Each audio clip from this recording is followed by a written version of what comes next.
꼭 노아의 홍수를 예로 들지 않더라도 이 홍수의 무서움은 참 대단합니다. 그래서 우리나라 속담에도 보면 가뭄 뒤에는 남는 것이 있지만 홍수 뒤에는 남는 것이 없다, 이런 말이 있습니다. 실제로 홍수가 난 곳을 가보면 정말 참담할 정도로 피해가 큽니다. 제가 예전에 일산에 있었을 때에 이 경기도 북부 지역에 태풍과 홍수가 한꺼번에 난 적이 있습니다. 그래서 그때 이제 교회에서 피해를 입으신 분들을 좀 어떻게 도울 수 없을까 해서 직접 현장을 좀 방문을 해서 이제 상황을 살피다가 이 교회에 세탁소를 하시는 분이 한 두 분 계셔서 그분들이 홍수가 지나가고 나니까 물도 없고 또 모든 게 다 물에 젖어서 빨래를 할 수 없다는 거예요.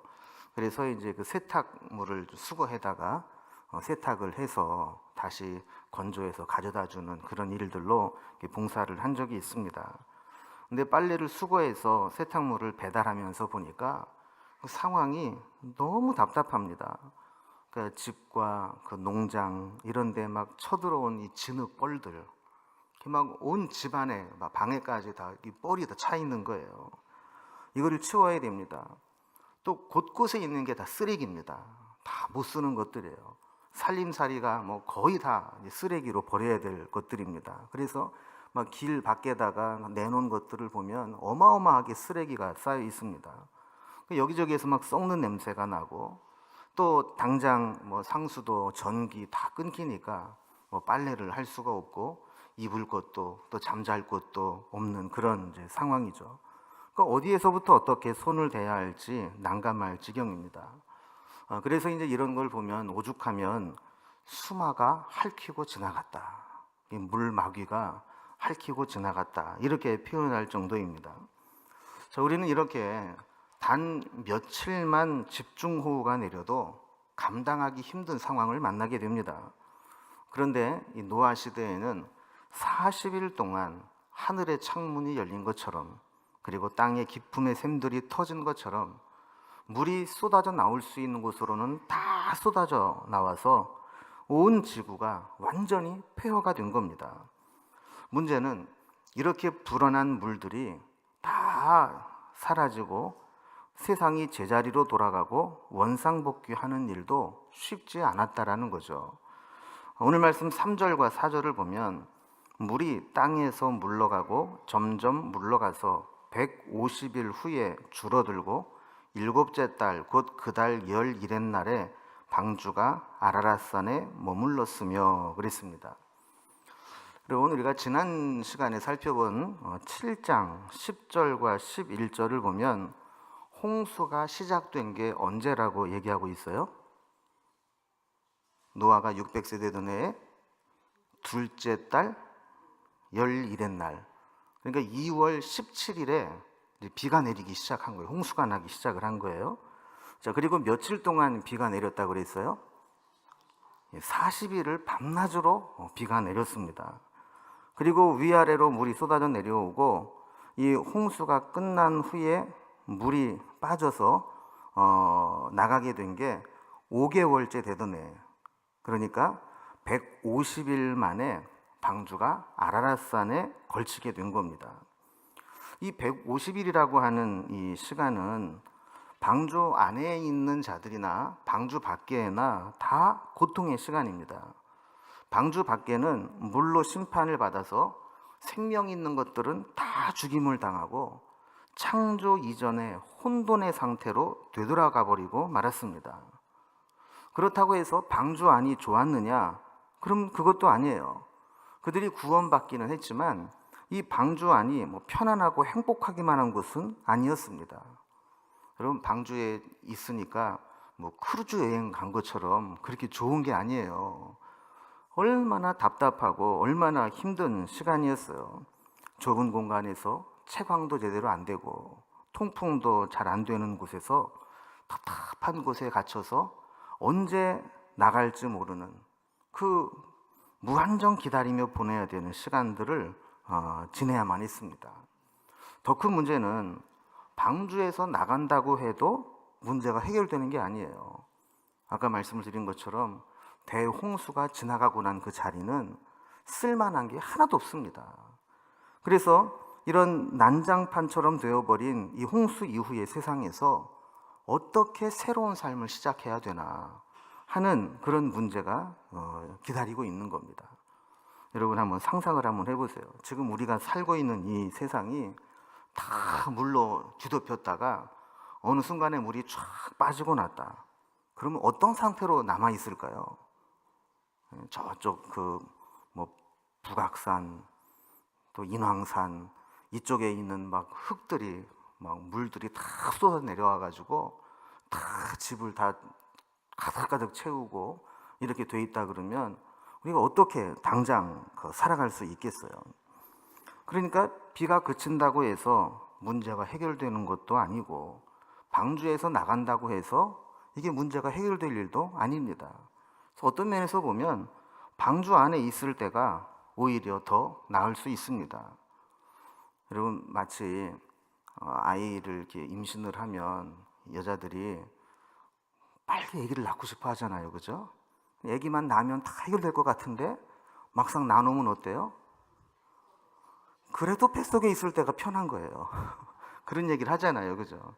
그런 것처럼 이 방주에서 내리는 게 오히려 더 힘들 수 있다라는 겁니다.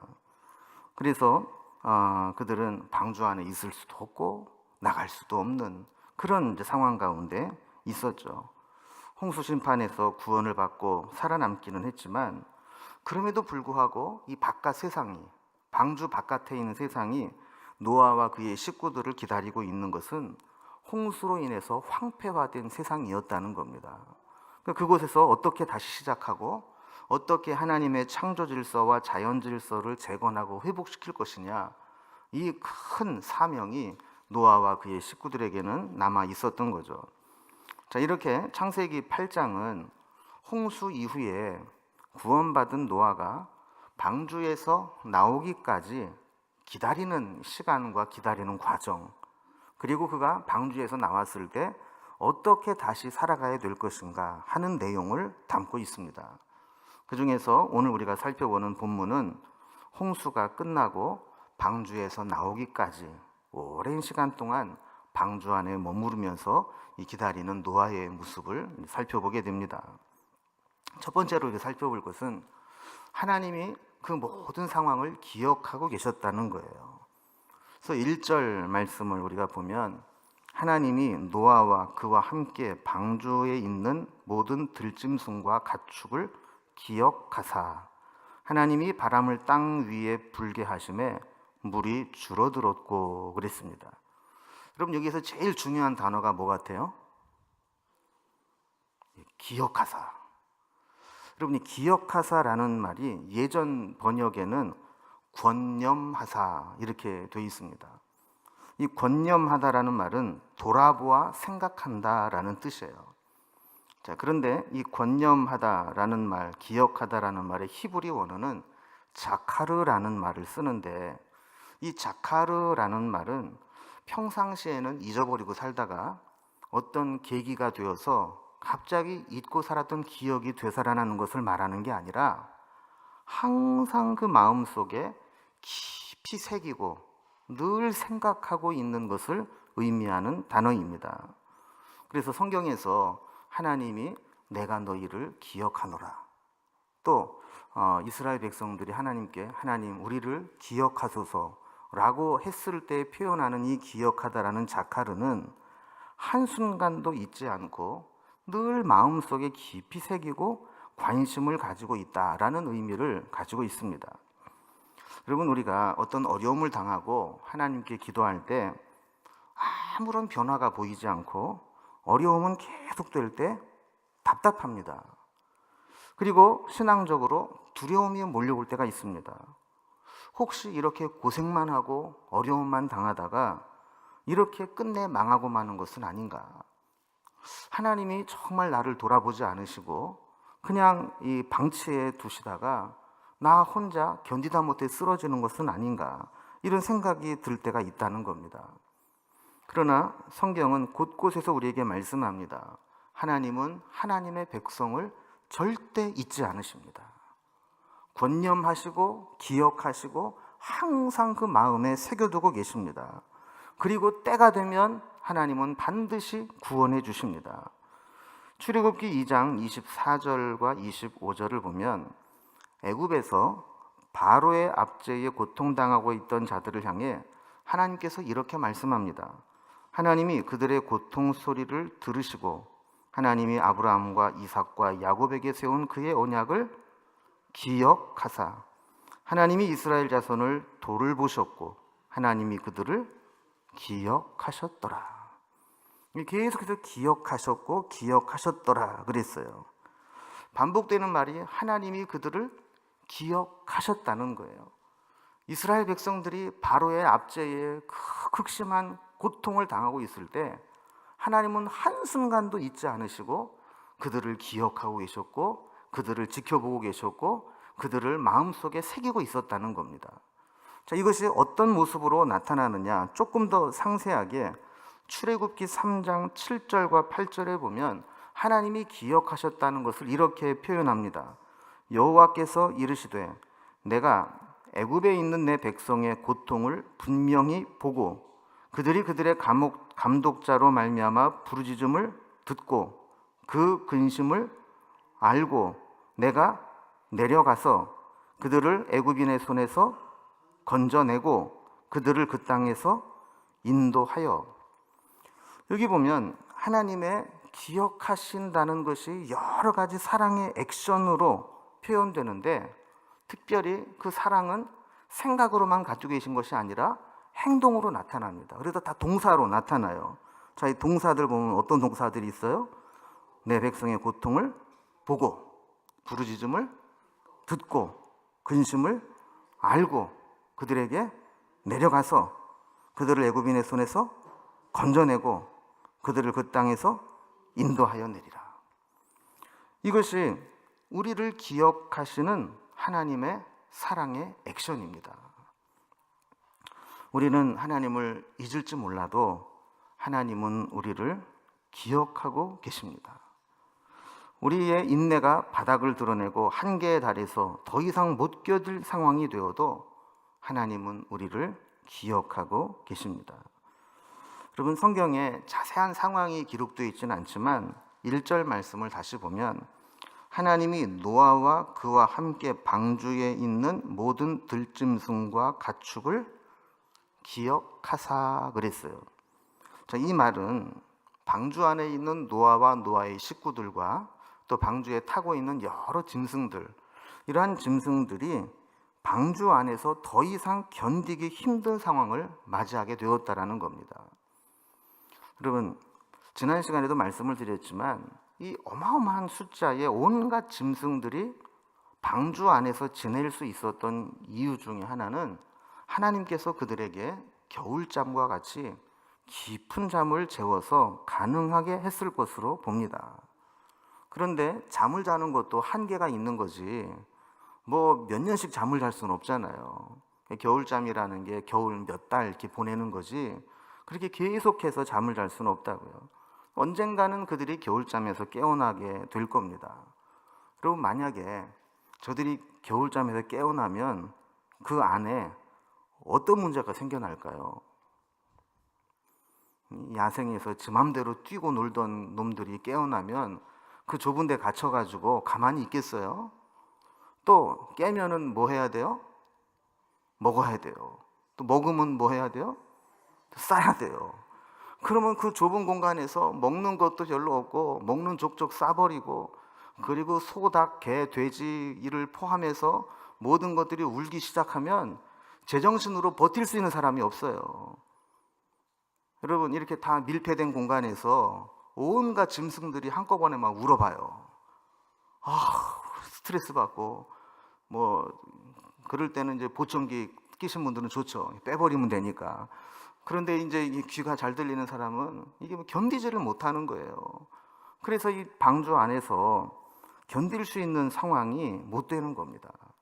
그런데 하나님은 그들을 기억하셨다 그래요. 그들을 기억하셨다는 것은 이 모든 것을 다 살피고 계셨다라는 겁니다. 그래서 더 이상 견딜 수 없을 때 하나님은 그들을 아시고 그 때에 맞춰서 물이 감하여지게 되고 방주에서 나오게 하셨어요. 여러분 자꾸 이렇게 쳐다보지 마세요. 본인은 얼마나 미안하겠어요. 네. 여러분 그래서 우리가 그 하나님과 교제하고 하나님과 같이 동행하려면 때로 하나님이 일하시는 스타일을 잘 알 필요가 있어요. 하나님은 종종 우리를 있는 대로 애간장을 녹이고 우리 인내의 한계에 도달했을 때 그 때를 넘어서야 일하기 시작하실 때가 있어요. 이제 끝난 것 같고 다른 방법이 없는 것 같고 포기하고 싶고 낙심하려는 마음이 들 때 그때 하나님은 역사하기 시작한다라는 겁니다. 여러분 그 여리고 성을 무너뜨릴 때도 이스라엘 백성들이 여리고 성을 몇 바퀴를 돌았어요? 7바퀴라고 생각을 하지만 13바퀴를 돌았어요. 왜냐하면 6일 동안은 한 바퀴씩만 돌고 1회째 날은 7바퀴를 돌았거든요. 그런데 총 13바퀴를 도는 동안에 한 바퀴 돌 때마다 13분의 1씩 무너진 게 아니에요. 13바퀴를 다 돌고 이게 무슨 짓인가 싶을 때 하나님께서 소리를 질러라 함성을 지르게 될 때 한순간에 무너져 내렸다고요. 그러니까 우리가 하나님과 같이 동행하려면 하나님의 일하는 스타일을 좀 우리가 좀 알고 맞출 필요가 있어요. 그러니까 우리가 인내의 한계가 왔을 때 너무 낙심하지 마시라고요. 여러분 모든 일이 다 그렇지만 인류와 평범의 차이는 작은 차이에서 나타납니다. 이거를 전문 용어로 뭐라 그러냐면 한 끗 차이다 이렇게 얘기를 하는 거예요. 여러분 이 인류와 평범한 사람, 프로와 아마추어 많은 차이가 나지만 결국 어디에서 갈리냐 하면 더 이상 못 기다릴 것 같을 때, 이제 포기하고 싶을 때, 이제 끝이라고 정리하고 싶을 때, 그때 누가 조금 더 견디고 조금 더 참고 조금 더 인내하느냐, 여기에서 인류와 평범의 차이가 갈리는 겁니다. 평범한 사람은 다 여기에서 포기하는데 인류가 되는 사람은 여기에서 조금 더 버티면 탁월하게 되고 인류가 되는 거예요. 여러분 이렇게 우리의 한계 상황을 넘어가게 될 때 이제 끝이다, 이게 내 마지막이다 라는 그 시점을 넘어가게 될 때 우리가 기억해야 될 것은 하나님이 이 순간에도 나를 기억하고 계신다는 사실입니다. 하나님이 내 상황을 잘 알고 계시고 내 인내의 한계, 내가 참고 견딜 수 있는 한계가 여기까지라는 것을 알고 계신다는 사실을 기억한다면 하나님은 우리가 감당할 만한 시험만 주시고 또 시험 당할 즈음에 피할 길도 내주시는 분이라는 사실을 우리가 기억하고 있다면 그 시간을 견딜 수 있다라는 겁니다.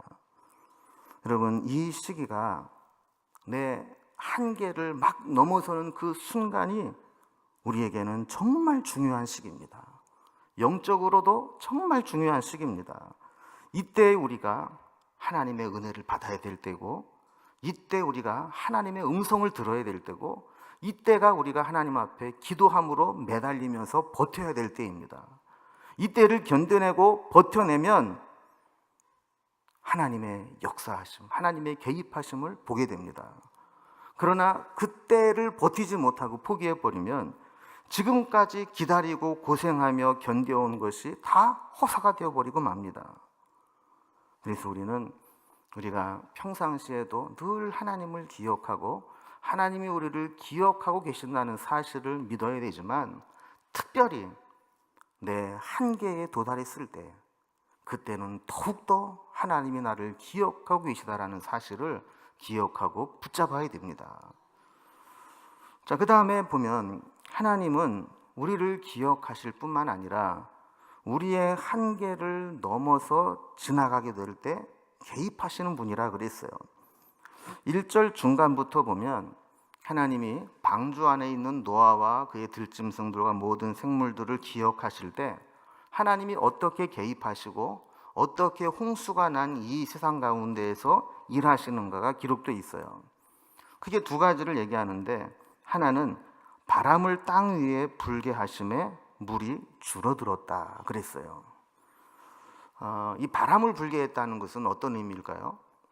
우리가 지난 시간에도 살펴봤지만 물은 이 순환을 하잖아요, 그죠? 대류 현상을 통해서. 그래서 물이 때가 되면 이 햇빛에 의해서 증발을 합니다. 그런데 자연적인 증발 현상만으로는 물이 빠르게 줄어들게 할 수가 없어요. 그러니까 그때는 어떻게 해요? 바람을 불게 하는 거예요. 그리고 우리가 아침에 머리 감고 머리 이렇게 말릴 때 수건 가지고는 빨리 안 마르니까 어떡합니까? 드라이기, 바람을 이렇게 불면 빨리 마르잖아요. 그런 것처럼 하나님께서 초자연적인 바람으로 이 물을 빨리 줄어들게 하셨다는 거예요. 그리고 특별히 여기에 쓰인 이 바람을 불게 했다는 이 바람은 히브리어로 루아흐라는 단어를 씁니다. 이 루아흐라는 단어가 하나님께서 사람을 흙으로 만드시고 그 코에 생기를 불어넣으셨다 할 때 그 생기를 루아흐, 이것을 헬라어 성경으로 번역한 70인역에 보면 푸뇨마 이렇게 번역을 해놨어요. 자, 그러니까 하나님께서 이 바람을 불게 했다라고 하는 것은 하나님의 입김, 성령의 바람, 하나님의 개입하시는 바람으로 이 땅의 물을 감하게 하셨다는 거예요. 여러분, 이 바람은 또 한 번 나타난 적이 있습니다. 언제 나타났을까요?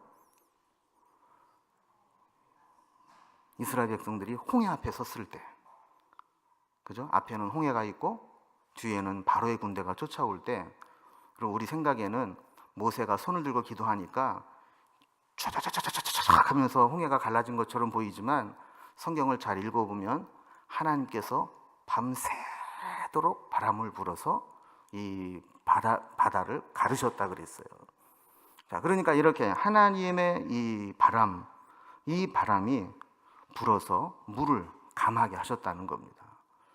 두 번째로 2절에 있는 말씀과 같이 기품의 샘과 하늘의 창문이 닫히고 하늘에서 비가 그치게 되었습니다. 그러니까 이 세상을 다 물에 잠들게 만들었던, 물이 쏟아지게 했던 근원을 다 막으신 거예요. 그래서 더 이상 그 물이 쏟아나오지 못하고 그 필요한 곳에 물이 저장되도록 만들었던 것이죠. 자, 이렇게 되면서 온 땅에 뒤덮였던 물들이 서서히 자리를 잡아가고 예전의 모습으로 돌아가기 시작했습니다. 그런데 우리가 한 가지 이렇게 보면, 여러분, 하나님의 능력이면 그냥 한순간에 물을 다 어떻게 하실 수 있을 것 같잖아요, 그죠? 그런데 오늘 본문을 보면 하나님께서 그렇게 하지 않으셨어요. 아주 오랜 시간 동안 서서히 감하도록 하셨어요. 마치 밀물이 끝나고 썰물이 시작될 때, 썰물이 시작됐다고 해서 물이 금방 빠지는 게 아니잖아요, 그죠? 서서히 빠져나가듯이 이렇게 이 세상을 뒤덮였던 물들은 지속적으로 또 점진적으로 서서히 줄어들게 하셨어요. 7장 24절과 8장 3절에 있는 말씀과 같이 홍수가 시작된 지 150일째 되던 날 물은 이 지구상의 최고조에 달하게 됩니다. 그리고 물이 줄어들기 시작해서 며칠이 지나지 않아서 방주는 아라랏산에 걸려서 더 이상 물에 떠다니지 않게 됩니다. 여러분이 아라랏산은 터키 이 동부에 있는 그 산인데 해발 5,100m 정도 되는 높은 산입니다. 그래서 지도에 보면 이렇게 터키가 보이잖아요. 이 터키의 그 동쪽에, 그래서 옛날 이제 소련이 있는 그 자리입니다. 그래서 여기에 이제 그 방주가 내려 있다 그러는데, 지금도 이슬람 국가인 터키에서는 그 지역이 이제 구소련과 국경 지역이라는 이유로 다른 일반인들에게 그 탐사를 못하도록 그렇게 금해 놓고 있습니다. 그래서 그게 이제 풀리면 이제 기독교 학자들은 그곳에 가서 좀 그 방주가 있는지 좀 확인을 좀 해보고 싶어 하는데, 여러 해 전에 상업 위성으로 그 아라랏산을 찍는 중에 방주로 추정되는 큰 나무 조각을 발견했다 하는 기사가 났습니다. 그래서 저기 이렇게 동그라미 빨간 것으로 이제 친 그 부분이 아마 그 방주가 거기에 걸려 있는 게 아닌가 이렇게 추정을 하기도 하고, 또 어떤 사람들이 몰래 또 그곳에 탐사를 가서 이게 방주 내부다 이래서 찍은 것을 방송에서 한 적도 있고, 그런데 어쨌든 그거는 우리가 이제 나중에 정식으로 우리가 좀 봐야 해결될 문제고, 어쨌든 이 방주는 이 아라랏산에 이렇게 걸리게 되고 그곳에서 더 이상 물에 떠다니는 게 아니라, 이 방주라는 게 산 내에 딱 걸려버리면 움직이지를 못하잖아요, 그죠? 그렇게 되었다는 거예요. 자, 그런데 하나님은 그런 상황에서 곧바로 방주에서 나오게 하지 않으셨어요. 방주가 땅에 내렸지만 더 기다리게 하셨어요. 그래서 8장 5절에 보면 물이 점점 줄어들어 열째 달 곧 그 달 초하룻날에 산들의 봉우리가 보였더라 그랬어요. 여기도 보면 물이 점점 줄어들었다 그랬어요, 그죠? 하나님께서 지속적으로 물을 줄여 나가셨다는 거예요. 그리고 나서 10월 1일 열째 달 초하룻날, 그러니까 홍수가 시작된 지 224일째 되는 날, 아라랏산의 밑에 있던 봉우리들이 보이기 시작한 겁니다. 그러니까 아까도 말씀드린 것처럼 이 아라랏산은 5,100m나 되는 높은 산이었기 때문에 거기 어딘가에는 방주가 걸렸겠죠, 그죠? 그러다가 10월 1일 날 그 밑에 있는 작은 봉우리들이 이제 보이기 시작했다는 거예요. 그러니까 물이 상당히 많이 줄어든 거죠, 그죠?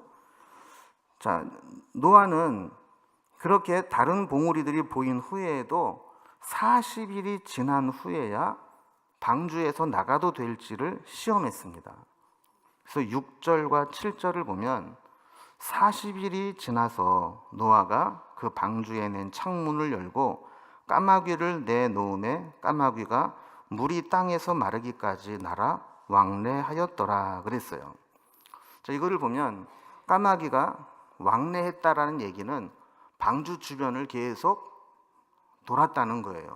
그런데 방주 안으로 들어오지는 않았어요. 왜냐하면 이 까마귀는 짐승의 이제 시체들, 죽은 짐승들도 먹지 않습니까? 그러니까 돌아다니다 보니까 돌아다닐만 하고, 또 아까 얘기했던 것처럼 봉우리도 몇 개 있고, 그리고 죽은 시체들도 있고, 그러니까 그거 이제 뜯어 먹으면서 그냥 자유롭게 돌아다닌 거예요. 그러니까 이제 노아가 이제 생각을 한 겁니다. 야, 이 까마귀 내보내서는 이 우리가 내려야 될지 안 내야 될지 분간을 못 하겠다. 그래서 그 다음에는 뭐를 내보내요? 비둘기를 내보내요. 근데 비둘기를 처음에 내보냈을 때 그가 나갔다가 발붙이고 정착할 곳을 찾지 못하게 되자 어떻게 했다고 그랬어요? 방주로 다시 돌아오게 됩니다. 그래서 9절 뒤에 보면 그가 손을 내밀어 방주 안 자기에게로 받아들이고 그랬어요, 그죠? 방주 바깥에 나갔던 비둘기가 첫 번째로 가서 보니까 아직까지는 발붙이고 살만하지 않아. 그걸 깨닫고는 돌아와서는 다시 이 노아에게 오니까 노아가 손을 내미니까 거기에 앉아서 다시 방주 안으로 들여보냈다는 거예요. 자, 그리고 7일 후에 다시 비둘기를 내보냈어요. 그랬더니 비둘기가 돌아왔는데 어떻게 돌아왔어요? 감람나무 새 잎사귀를 물고 왔다 그래요. 그럼 새 잎사귀라는 것은 두 가지로 해석이 가능한데, 하나는 이제 그 홍수로 이 잠겼던 이 나무에서 물이 이제 감하게 되면서 새롭게 싹이 나고 새롭게 싹이 난 그 이파리다 하는 그런 의미가 하나 있고, 또 하나는 이 새라고, 새 것이라고 표현된 이 단어가 뜯다 이런 의미도 있어요. 그래서 이 감람나무는 나무가 그런 게 있잖아요. 물에 있을 동안 잘 안 썩잖아요, 그죠? 그러니까 아마 이제 물채 이렇게 있다가 그게 어느 곳에 이제 땅에 그 닿게 되면서 거기에서 이 이파리를 뜯어왔다 이렇게 볼 수도 있어요. 그러나 어쨌든 한 가지 분명한 것은 이 감람나무에서 싹이 났고 이파리가 이제 정착을 하고 나무가 자랄 수 있을 정도로 땅이 굳어졌다라는 거죠. 자, 그렇게 되자 또 7일 후에 비둘기를 다시 내보냈어요. 그랬더니 어떻게 했다고 그랬어요? 이번에는 돌아오지 않았다는 거예요. 그러니까 노아가 판단을 한 거죠. 아, 이제 비둘기가 더 이상 돌아오지 않고도 얼마든지 자기가 살 수 있다고 판단을 했구나. 그것을 보면서 노아가 어떤 생각을 합니까? 이제는 우리가 방주에서 나가도 되겠다라는 생각을 하게 된 겁니다. 어떤 사람은 이 까마귀와 비둘기를 또 비교해서 설명을 하기도 해요. 그래서 까마귀는 더러운 새고 비둘기는 뭐 순결한 새고 하면서 뭐 새의 종류의 의미를 부여하기도 해요. 그래서 까마귀는 뭐 죽은 시체도 뭐 뜯어먹고 그렇게 우리가 까마귀처럼 살면 안 된다.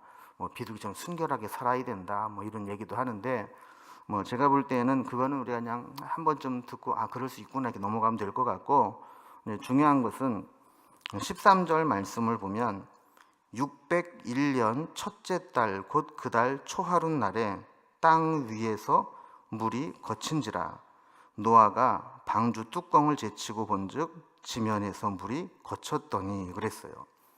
자, 그러니까 이제 노아가 그 위에 있는 그 창문을 열고 이렇게 밑에를 보니까 더 이상 홍수로 잠겨져 있던 부분은 다 안 보이고 물이 다 없어진 것처럼 이렇게 보이기 시작했다라는 거예요.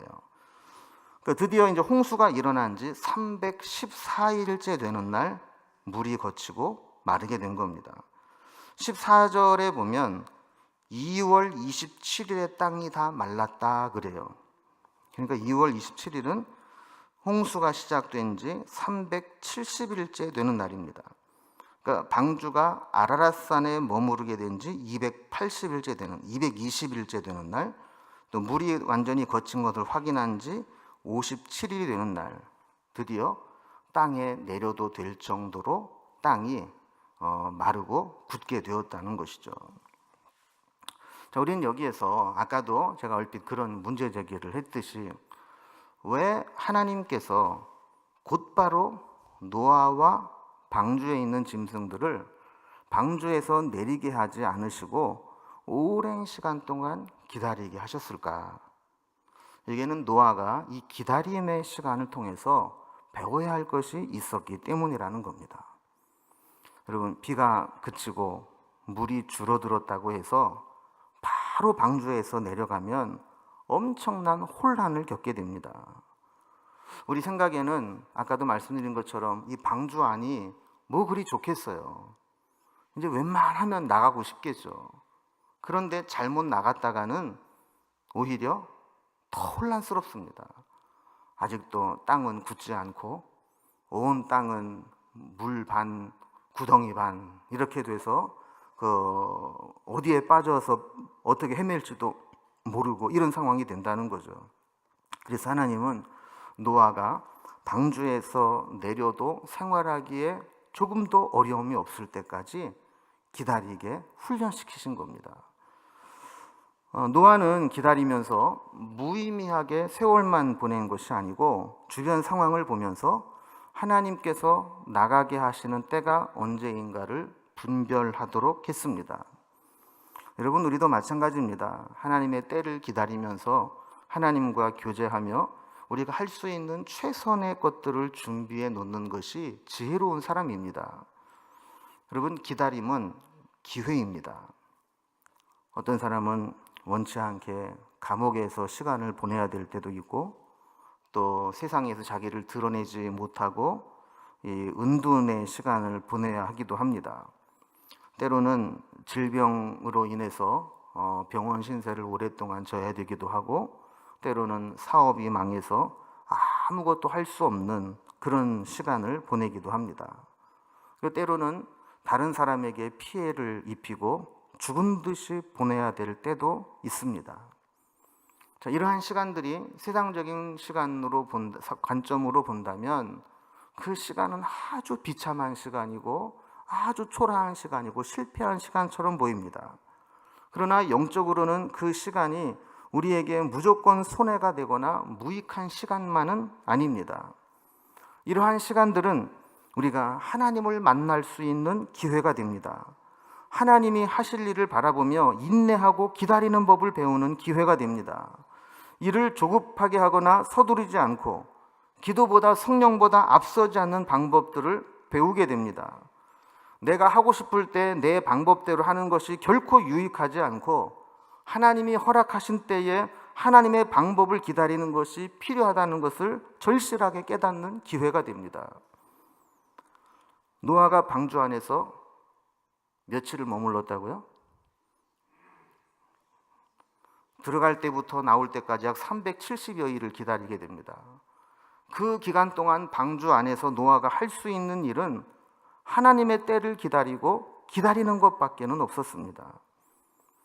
그 과정 가운데 비가 그치고 방주가 땅에 닿고 물이 줄어들어서 다른 봉우리들이 보이고 또 이제 나가도 될 것 같은 판단이 들었지만 노아는 절대로 서둘러 나가지 않았습니다.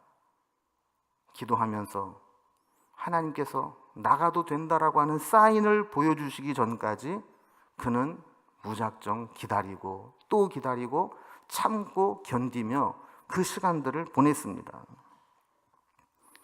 여러분, 우리 인생은 혈기만 가지고는 살아갈 수 없습니다. 자신감만 가지고도 성공할 수가 없습니다. 열심히 한다고 해서 모든 일이 다 풀리는 것도 아닙니다. 하나님의 때를 기다리고 내가 지금 무엇을 해야 될 때인가를 분별하는 자가 가장 빠르고 안전한 길로 가게 됩니다. 서두르는 것보다 하나님의 때에 하나님의 방법으로 하는 것이 더 빠른 길이고 안전한 길입니다. 기다림을 통해 배워야 할 것들을 배우지 못하는 사람의 특징은 열심은 있는데 결과적으로 남는 게 없다는 겁니다. 이런 사람이 제일 안타깝죠. 열심은 누구도 따라가지 못할 정도로 칭찬할 만하지만 하나님의 때, 하나님의 방법을 분별하지 못하고 오직 자기 열심, 자기 생각, 자기 뜻을 포기하지 못하게 되면 계속해서 시행착오만 겪게 되는 겁니다. 그래도 아주 어리석지 않은 사람들은 이런 시행착오를 몇 번 겪으면서 언젠가는 기다림을 배웁니다. 아, 그렇구나. 내 맘대로 되는 게 아니구나. 내가 기다려야 될 때는 기다려야 되는구나. 이거를 깨달아요. 그런데 정말 미련한 사람은 이러한 시행착오를 겪으면서도 고집만 남아서 하나님이 이기나 내가 이기나 한번 해보자 하는 식으로 계속해서 자기를 주장할 때가 있어요. 여러분, 기다림을 통해서 하나님이 우리에게 배워야 할 것을 남겨두셨다면 그것을 잘 배울 수 있기를 바랍니다. 노아를 기억하십시오. 노아는 방주에 들어가서 1년이 넘는 시간 동안 그 방주에서 나오지 못하고 나가고 싶은 충동, 나가고 싶은 상황이 여러 차례 있었지만 하나님께서 최종적인 사인을 주실 때까지, 그것을 분별할 때까지 기다리는 법을 배웠던 겁니다. 우리도 인생을 살아가면서 이 기다림을 통해 소중한 교훈들을 배워나갈 수 있기를 주님의 이름으로 기원합니다.